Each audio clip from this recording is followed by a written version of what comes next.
Nashik TCS कंपनीतील लैंगिक शोषण आणि धर्मांतर प्रकरणातील रोज नवीन अपडेट्स समोर येत आहेत। अशात मंत्री संजय शिरसाट यांनी मोठा बॉम्ब टाकलाय।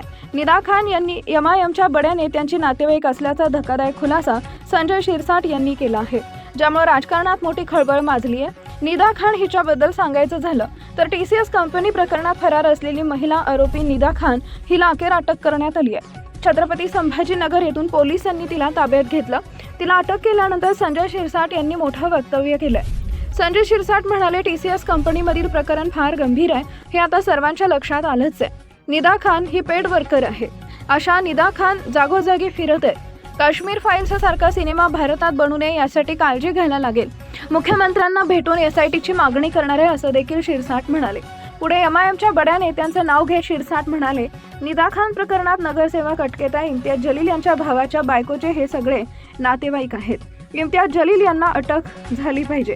MIMच्या सहभागानं हे सगळं घडत आहे। MIM कोण चालवत आहे अशी शंका आहे। संजय शिरसाट म्हणाले आहेत, यावर अद्याप इम्तियाज जलील यांनी कोणतीच प्रतिक्रिया दिलेली नाही। संबंधित प्रकरणात छत्रपती संभाजीनगरचे उपमहापौर राजेंद्र जंजाळ यांनी देखील मोठं वक्तव्य केलंय। नाशिकच्या IT कंपनीमधील धर्मांतर प्रकरणी इम्तियाज जलील असो किंवा कुणीही असो, या प्रकरणाशी संबंधित असतील त्यांच्यावर कारवाई झालीच पाहिजे, असं छत्रपती संभाजीनगरचे उपमहापौर राजेंद्र जंजाळ यांनी म्हटलंय। नाशिकमधील IT कंपनीचे धर्मांतर प्रकरण राज्यभर चांगलंच गाजलं।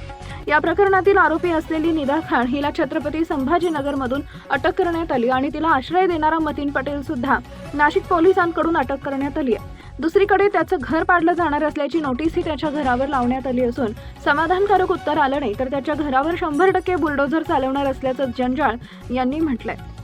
दरम्यान जे जबरदस्तीनं धर्मांतर केलं जात होतं यामागे 100% MIM पक्ष आहे हे सिद्ध झालेलं आहे, असं म्हणत राजेंद्र जंजाळ यांनी MIM पक्षावर निशाणा साधलाय।